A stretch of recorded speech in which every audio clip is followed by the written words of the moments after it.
Hello मेरे प्यारे बच्चों, मैं हूं सुधीर पांडे और आप देख रहे हैं 100 times education the branch of knowledge.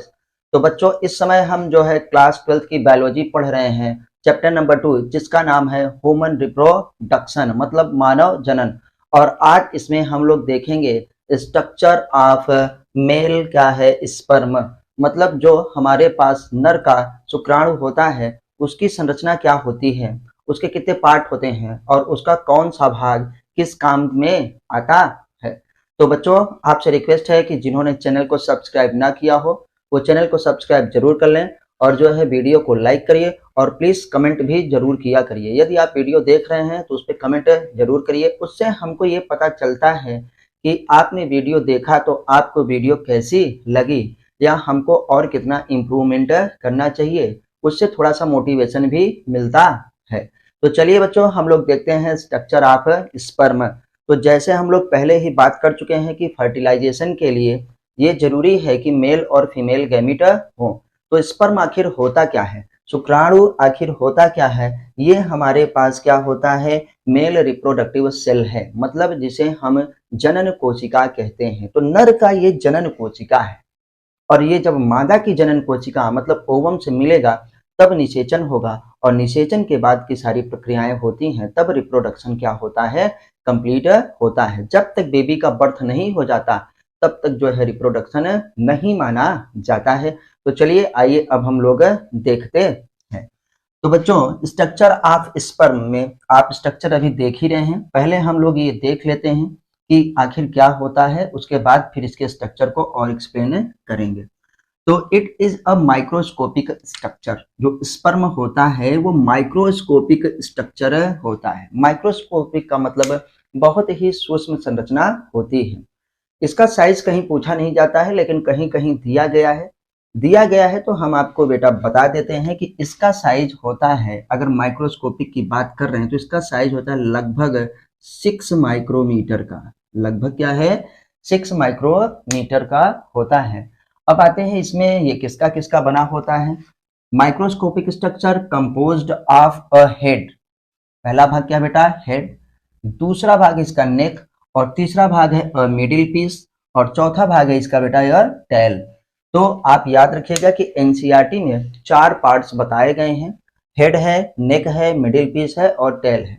बाकी सब जगह जो बेटा ये भी आप कह सकते हैं कि इसमें सिर्फ 3 भाग होते हैं, लेकिन एक छोटा सा जो होता है नेक होता है, तभी जो है हेड मिडिल पीस से क्या होता है, जुड़ा हुआ होता है।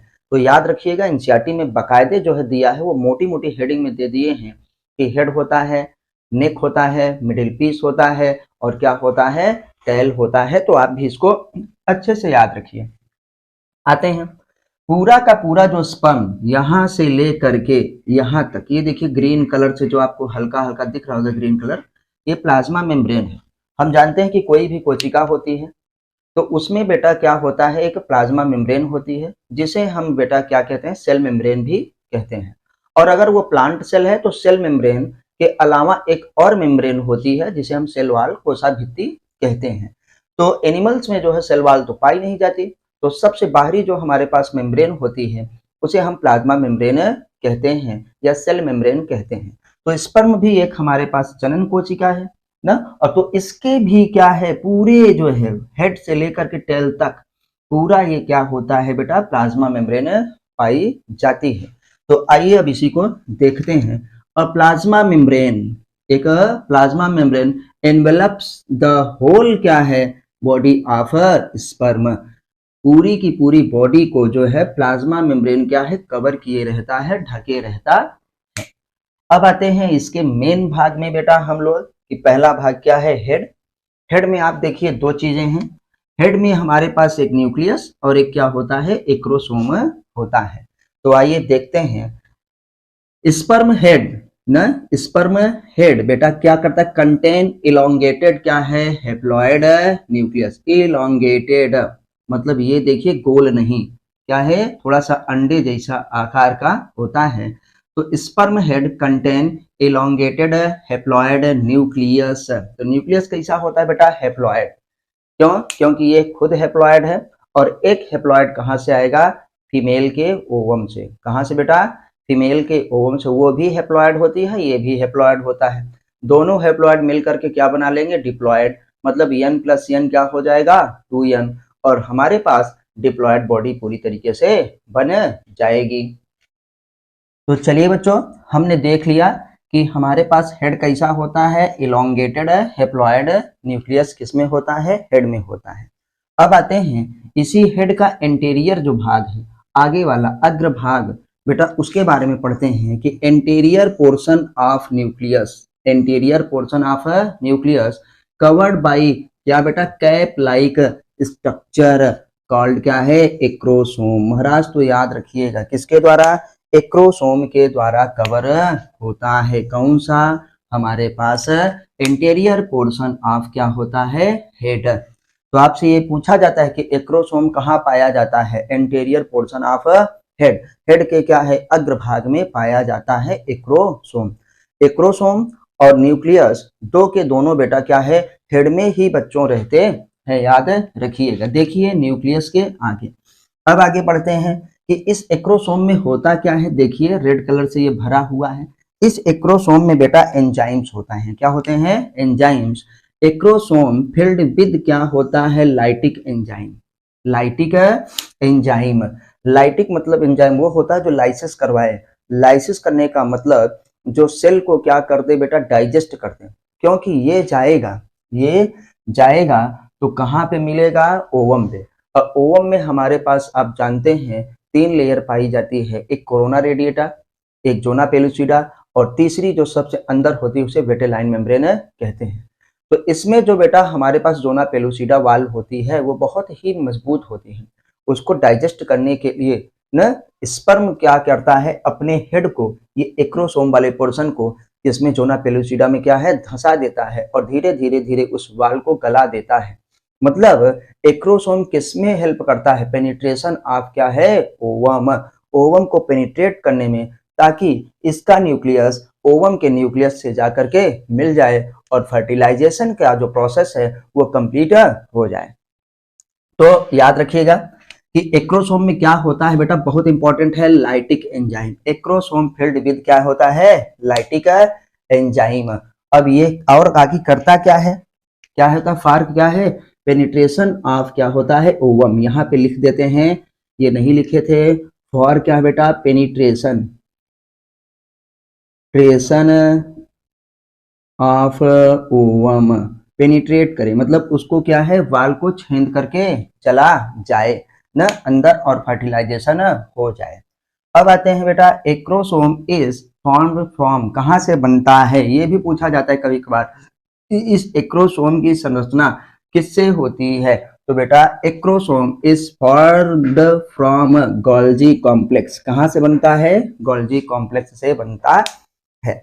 अब आते हैं बेटा, हम लोगों ने हेड के बारे में देख लिया, अभी जब डायग्राम देखेंगे तो थोड़ा और अच्छे से समझ लेंगे। अब आते हैं मिडिल पीस, ये यहाँ से यहाँ तक का जो पोर्शन है ये क्या है बेटा, मिडिल पीस होता है। Middle piece composed of axial filament, ये भी एक्साइल फिलामेंट रहेगा, यहाँ भी एक्साइल क्या है, फिलामेंट रहेगा। जो अक्षीय तंतु, कोई नई बात नहीं है, स्ट्रक्चर से ही आप जान जाते हैं कि जो मेन एक्सिस पे होता है उसी को एक्साइल हम लोग कहते हैं ना। तो एक्साइल क्या होता है, फिलामेंट्स के द्वारा बना होता है। Surrounded by mitochondria, surrounded by mitochondria and क्या है बेटा, साइटोप्लाज्म। तो ये जो माइटोकॉन्ड्रिया है इसको बहुत ही याद रखिएगा, ये पूछा जाता है कि माइटोकॉन्ड्रिया स्पर्म के किस क्या है पार्ट में पाया जाता है, तो हम कहेंगे भैया मिडिल पार्ट में या मिडिल पीस में बेटा पाया जाता है।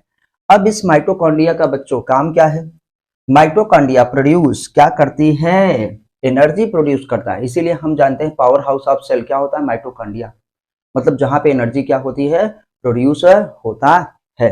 आइए देखते हैं, माइटोकॉन्ड्रिया प्रोड्यूस या प्रोवाइड क्या है, एनर्जी, काहे के लिए भैया, स्विम करने के लिए, तैरने के लिए, चलने के लिए, for the sperm mortality, sperm की गति के लिए, स्पर्म चले इसके लिए एनर्जी कौन प्रोवाइड करता है, माइटोकॉन्ड्रिया प्रोवाइड करता है। माइटोकॉन्ड्रिया कहाँ पाया जाता है, माइटोकॉन्ड्रिया बेटा मिडिल पीस में पाया जाता है। ये सब जो बने हैं इसी से ये माइटोकॉन्ड्रिया ही है। अब आते हैं कि हमारे पास नेक क्या करता है, तब जब हम हेड पढ़ लिए, मिडिल पीस पढ़ लिए, तो ये देखो बीच में क्या है, नेक, ये हेड और क्या है महाराज, किसको, मिडिल पीस को जोड़ने का काम करता है। तो एक शॉर्ट नेक भी पाई जाती है। नेक में आइए देखते हैं, शॉर्ट नेक एक छोटी सी गर्दन प्रेजेंट बिटवीन क्या है, हेड एंड क्या है, मिडिल पीस। मतलब नेक का काम होता है हेड को मिडिल पीस से जोड़ने का, जैसे हम लोगों में वैसे उसमें भी। तो याद रखिएगा कि उसमें भी नेक होती है, स्पर्म में भी नेक होता है। अब आते हैं टेल क्या करता है। बेटा जब टेल ऐसे ऐसे हिलेगा तभी जो है स्पर्म आगे बढ़ेगा ना। तो स्पर्म की मोटिलिटी के लिए जरूरी है कि हमारे पास क्या हो, टेल में मूवमेंट हो, तभी क्या है स्पर्म हमारे पास क्या होता है, फ्लूइड में तैरता है, चलता है। और जो हमारी वेजाइना होती है या फीमेल रिप्रोडक्टिव ट्रैक होता है, उसमें तैर करके वो कहाँ तक, ओवम तक बेटा पहुंचता है। तो टेल भी होना बहुत ज्यादा जरूरी है। तो देखिए हमारे पास क्या है, स्पर्म मूव, ये टेल है। स्पर्म क्या करता है बेटा, मूव इन फ्लूइड मीडियम, जो तरल माध्यम होता है ना। एंड क्या है, female genital tract, female genital tract में, मतलब वेजाइना से लेकर के पूरा फैलोपियन ट्यूब तक। वेजाइना में जाए, वेजाइना से सर्विक्स में जाए, सर्विक्स से यूटेरस में, यूटेरस से फिर फैलोपियन ट्यूब में, और फैलोपियन ट्यूब में स्थमिक एक्विपुलरी जंक्शन तक इसको जाना होता है। क्योंकि जो ओवम है वो बहुत कम ही गति करती है, बहुत ही क्या होता है, क्योंकि वैसे भी आप जानते हैं फीमेल से ज्यादा नहीं जाती है, जाते ज्यादा मेल से ही है ना। एक अनार 100 बीमार, एक ओवम है उसमें 200 से 300 मिलियन स्पर्म क्या है, जा रहे हैं। कुल मिलाकर के ये कंसेप्ट भगवान ने पहले से ही बनाया कि जिसकी गर्ज हो वो आए। तो फीमेल बहुत कम क्या है जाती है, और मेल को, स्पर्म को बहुत दूर तक क्या है जाना पड़ता है। तो ओवम ओवरी से निकल करके सिर्फ क्या होगा, एम्पुला के कहाँ पे बेटा, ज्वाइंट तक आएगा, एम्पुलरिक स्थमिक जंक्शन तक, और ये बेचारा बहुत दूर तक जाएगा। तो इसको चलने के लिए भगवान ने ये सारी सुविधाएं दी है कि बेटा तुमको जाना है, चलना है, इसलिए तुमको ये दे रहे हैं। तो ट्रैक में जाता है किसके द्वारा, बाई क्या है, टेल के द्वारा। तो हम लोगों ने भाई साहब ये देखा कि हमारे पास क्या है, स्पर्म जो होता है माइक्रोस्कोपिक स्ट्रक्चर होता है, जिसका अगर साइज की बात करें तो 6 माइक्रोमीटर का होता है। ये नीट वगैरह में ज्यादा पूछा नहीं जाता, लेकिन फिर भी आप याद रखिए। इसमें 4 पार्ट होते हैं बेटा, एक हेड होता है, नेक होता है, मिडिल पीस होता है, और क्या होता है, टेल होता है ना। हेड में क्या होता है बेटा, ये हमारे पास इलोंगेटेड न्यूक्लियस हमारे पास पाया जाता है। और न्यूक्लियस क्या होता है, ये हेप्लॉइड होता है। क्यों हेप्लॉइड, इसलिए है क्योंकि एक हमारे पास क्या होगा, हेप्लॉइड ये, और दूसरा हेप्लॉइड क्या होगा, ओवम आएगा। तो यन यन मिल करके 2n मतलब डिप्लॉइड बन जाएगा, ताकि गुणसूत्रों की संख्या बराबर रहे। अब बात करते हैं कि एक्रोसोम कहाँ पाया जाता है। तो एक्रोसोम कहाँ पे बताइए, हेड में के इंटीरियर भाग में ना पाया जाता है। ये किससे भरा होता है बेटा, लाइटिक एंजाइम से होता है। लाइटिक मतलब लाइसिस करवाना, लाइसिस मतलब तोड़ने वाला एंजाइम। तो वाल को जो तोड़ता है, वाल को जो पेनिट्रेट करता है, छेद करता है, कौन सी वाल को, जोना पेलुसिडा को ना, जोना पेलुसिडा को छेद करके ओवम के साइटोप्लाज्म में ये क्या जाके अपने न्यूक्लियस को डाल देता है, फर्टिलाइजेशन हो जाता है। मिडिल पीस आते हैं, देखिए मिडिल पीस में हमारे पास न्यूमेरस माइटोकॉन्ड्रिया होते हैं, बहुत सारे माइटोकॉन्ड्रिया होते हैं। ये क्या करता है, एनर्जी को प्रोवाइड करता है। एनर्जी किस लिए चाहिए, स्विमिंग ऑफ स्पर्म, स्पर्म के चलने के लिए, तैरने के लिए एनर्जी चाहिए। और टेल क्या होता है, स्पर्म की मोटिलिटी के लिए बहुत ही ज्यादा जरूरी होता है, हम लोगों ने ये देखा। तो स्ट्रक्चर आपको जो है ये बनाने के लिए बार बार आता है, बोर्ड में तो हर बार आता है, इसलिए इसको अच्छे से बनाइएगा। और जो है आपके नीट के एग्जाम में भी ये स्कैन करके डायग्राम दे देंगे, और आपको ये क्या है पूछेंगे, जैसे क्या पूछेंगे आइए दिखाते हैं बेटा। तो याद रखिएगा कि हमारे पास एक हेड है, हेड के बाद हेड में 2 चीजें हैं, एक बेटा एक्रोसोम, क्या है एक्रोसोम। एक्रोसोम में ही एंजाइम पाया जाता है, कौन सा, लाइटिक एंजाइम, या इसी को हाइड्रोल्यूटिक एंजाइम भी कहते हैं, जो हाइड्रोलिसिस करवा दे, जो तोड़ दे, जैसे पाचन करवा दे, वाल को पचा देता है, किसकी, वाल को, ओवम की वाल को। तो ये बेटा इसे लाइटिक एंजाइम या हाइड्रोल्यूटिक एंजाइम भी कहते हैं। ये एक्रोसोम, ये बेटा क्या है, न्यूक्लियस, ये देखो हेड में ही है। तो ये है न्यूक्लियस, और न्यूक्लियस क्या होता है, हेप्लॉइड। और इसमें बेटा, इसी में हमारे पास क्या होते हैं, कंटेनिंग क्रोमोसोम्स, क्या होते हैं बेटा, क्रोमोसोम्स होते हैं, गुणसूत्र। तो कितने गुणसूत्र होंगे स्पर्म में, स्पर्म में गुणसूत्रों की संख्या क्या होगी बेटा, 23। कितना होगी, 23, क्योंकि यन है, एन का मतलब अगुणित हमारे पास, जिसमें गुणसूत्रों की संख्या होगी 23, और 23 कहाँ से आएगा? फीमेल से आएगा। कहाँ से? फीमेल से, मतलब ओवम के साथ। और 23 मिल करके फिर 46 हो जाएंगे। हम लोगों ने ये देखा। फिर बेटा नेक है। नेक क्या होता है? हेड को और मिडिल पोर्शन को क्या है बेटा? जोड़ता है। आइए देखते हैं, ये सब यहाँ से यहाँ तक ये जो पूरा भाग है सब मिडिल पोर्शन है। क्या है? मिडिल पीस है। तो ये देखो लिखा है, ये क्या बेटा? Middle piece. क्या होता है? Middle piece. मिडिल पीस में हमारे पास बेटा क्या होता है? बहुत सारे माइटोकॉन्ड्रिया होते हैं, छोटे छोटे बहुत सारे माइटोकॉन्ड्रिया। ये सब माइटोकॉन्ड्रिया ही है जो ऐसे ऐसी संरचना बनी है, आपको ऐसे तिरछा सीढ़ी जैसा दिख रहा होगा। तो ये है माइटोकॉन्ड्रिया, न्यूमेरस माइटोकॉन्ड्रिया। और माइटोकॉन्ड्रिया होता क्या है? एनर्जी सोर्स या सोर्स ऑफ एनर्जी फॉर क्या है? स्विमिंग। माइटोकॉन्ड्रिया ही क्या है? चलने के लिए क्या है? एनर्जी प्रोवाइड करवाता है। तो सोर्स ऑफ एनर्जी आपसे पूछेंगे ऑफ स्पर्म, तो क्या कहोगे बच्चों? माइटोकॉन्ड्रिया। शुक्राणुओं के क्या है? चलने के लिए ऊर्जा कौन प्रोवाइड करवाता है? कौन देता है? कहाँ से आता है? माइटोकॉन्ड्रिया से आता है। जो क्वेश्चन बने हैं। टेल बेटा इसका लास्ट पोर्शन होता है और ये भी क्या है? स्पर्म की गति के लिए बहुत ही ज्यादा जरूरी होता है। तो इसमें बनने वाले जो महत्वपूर्ण क्वेश्चन है, पहले तो पार्ट पूछ लेंगे, 4 पार्ट होते हैं, ज्यादातर 3 ही बताया जाता है, लेकिन आपने याद रखिएगा। पूछ लेंगे बेटा कि बताइए न्यूक्लियस कहाँ पे होता है? हेड में होता है। न्यूक्लियस कैसा होता है? हेप्लॉयड होता है। देखो बच्चों बार बार बता रहे हैं, न्यूक्लियस क्या होता है? हेप्लॉयड, मतलब यंग होता है ना। न्यूक्लियस में होता क्या है बच्चों? क्रोमोसोम होता है। क्या होता है? क्रोमोसोम। ये पूछेंगे क्रोमोसोम कितने होते हैं? 23। ये भी आपसे पूछा जा सकता है। अच्छा, एक्रोसोम क्या होता है?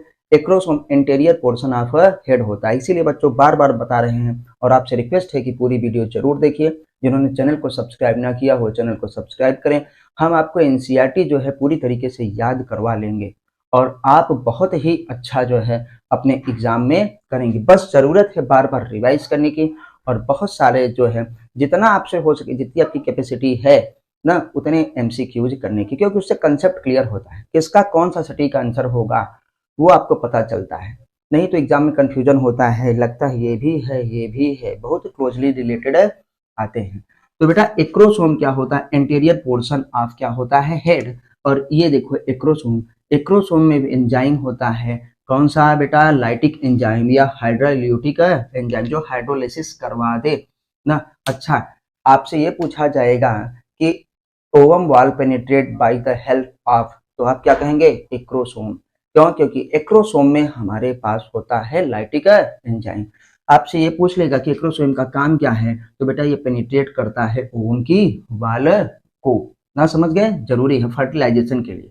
फिर आएगा डायरेक्ट बेटा कि माइटोकॉन्ड्रिया कहाँ पाए जाते हैं। ये देखो माइटोकॉन्ड्रिया ना मिडिल पीस में ना। सोर्स ऑफ एनर्जी क्या होता है? माइटोकॉन्ड्रिया ही होता है। आपने ये देख लिया। और टेल क्या है? मूवमेंट के लिए, गति के लिए, ताकि हमारे पास जो फ्लूइड मीडियम होता है, जो तरल माध्यम है ना, उसमें जैसे हम लोगों के सेमाइनल प्लाज्मा में। और बेटा कहाँ पे? फीमेल रिप्रोडक्टिव ट्रैक में, मादा के जनन अंग में तैरने के लिए टेल बहुत जरूरी होता है। अब बच्चों थोड़ा सा कुछ और इम्पोर्टेंट बात करते हैं कि एक जब क्वाइटस होता है, मेल जब एक क्वाइटस करता है, अगर आप स्क्रीनशॉट लेना चाहें तो इसको ले लीजिए, क्योंकि हम इसको थोड़ा सा हटाते हैं। चलिए, अब आप ले चुके होंगे। बेटा आपसे ये थोड़ा पूछा जाएगा कि एक क्वाइटस में कितने स्पर्म का जो है इजाकुलेशन होता है।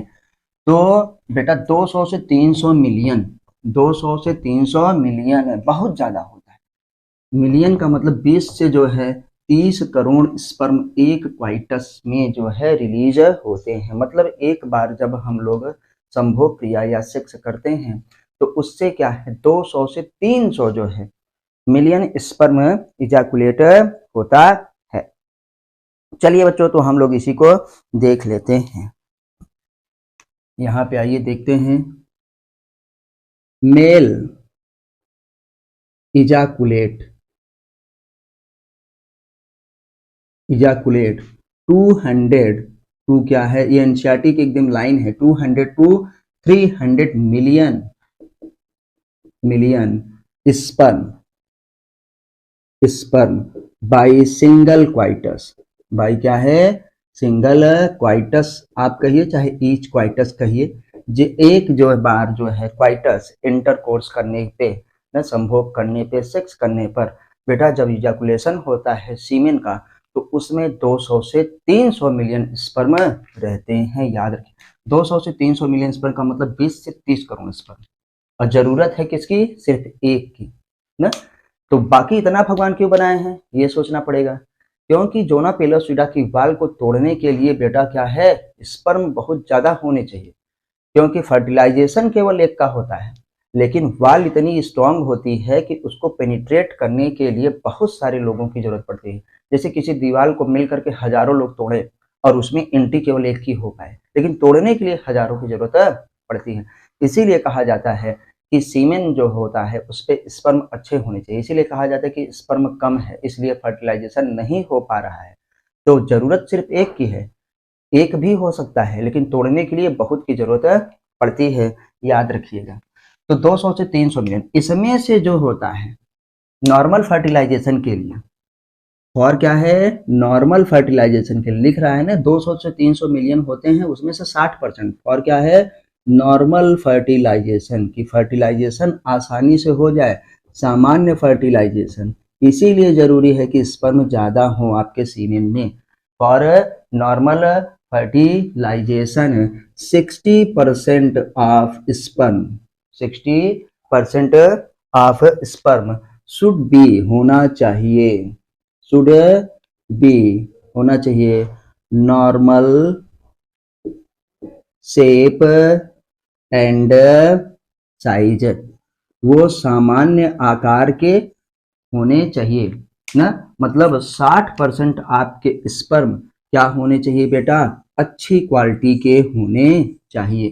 कितने में से, 200 से 300 मिलियन स्पर्म में, 20 करोड़ से 30 करोड़ में आपको 60% स्पर्म जो होने चाहिए वो नॉर्मल शेप साइज के होने चाहिए, तभी नॉर्मल फर्टिलाइजेशन होगा। नॉर्मल फर्टिलाइजेशन का मतलब सामान्य जो होता है, जब स्त्री और पुरुष क्या संभोग करते हैं तो निषेचन हो सके, और जब हम लोगों में ये निषेचन नहीं हो पाता है तो जैसे हम लोग आईवीएफ वगैरह करवाते हैं, आर्टिफिशियल इंसेमिनेशन करवाते हैं ना, तब आपको कृत्रिम गर्भाधान करवाना पड़ेगा। तो जरूरी है कि आप में सामान्य निषेचन हो जाए, इसके लिए मेल का जो स्पर्म है वो जितना निकलता है उसमें से 60% स्पर्म नॉर्मल शेप साइज के होने चाहिए। अच्छा, अब इस 60% में से, इस 60% में से 40% ऐसे होने चाहिए ना, 40% ऑफ देम, 40% ऑफ देम, इसमें से 40% कम से कम ऐसे होने चाहिए देम शोज क्या है, विगोरस मोर्टेलिटी, मोर्टेलिटी, उसमें से बेटा अभी बात किए क्या है कि 60% नॉर्मल शेप साइज के हों तब काम हो पाएगा, और जो नॉर्मल शेप साइज के हैं उसमें से 40% ऐसे होने चाहिए जिनकी गति बहुत अच्छी होनी चाहिए, जिनमें मोमेंट अच्छा होना चाहिए। अगर उनमें गति नहीं होगी तो पहले बताए हैं कि ओवम क्या है, एम्पुला से आगे नहीं बढ़ सकता, लेकिन स्पर्म को बहुत दूर जाना है, वेजाइना में जाएगा, सर्वाइकल कैनाल में जाएगा, फिर जो है यूटेरस में जाएगा, यूटेरस से हो करके आधे स्पर्म क्या है इस फैलोपियन ट्यूब की तरफ राइट वाले में, आधे क्या है लेफ्ट वाले में चला जाएगा ना। तो फर्टिलाइजेशन कब होता है, जब स्पर्म और ओवम क्या है एक्यूरेट टाइम पे मिले, दोनों साथ साथ क्या है मिले, तभी। जैसे क्या हो कि मुझे किसी से मिलना है और वो आके बैठी, हम पहुंचे ही नहीं, मिल पाएंगे, नहीं मिल पाएंगे। या ऐसा हो जाए कि हम पहले पहुंच जाएं और वो ना आए, मिल पाएंगे, नहीं। तो स्पेशली ये होता है कि मेल को टाइम पे पहुंचना जरूरी होता है, उनकी मोर्टेलिटी अच्छी होनी चाहिए, समान गति भी उनकी होनी चाहिए, उनका साइज भी अच्छा होना चाहिए ना, उनकी आकृति भी अच्छी होनी चाहिए। इसीलिए बेटा क्या है, फर्टिलाइजेशन होना हमारे पास एक बहुत बड़ा इवेंट है, इसे माना जाता है कि बहुत बड़ी एक इवेंट है। सबसे ज्यादा जरूरी है कि 40% उसमें से जो स्पर्म होने चाहिए सो क्या है, विगोरस हमारे पास मोर्टेलिटी, एक क्या है अच्छी गति या सामान्य गति वाले होने चाहिए। अगर गति इनकी अच्छी नहीं होगी तो पहुंच ही नहीं पाएंगे।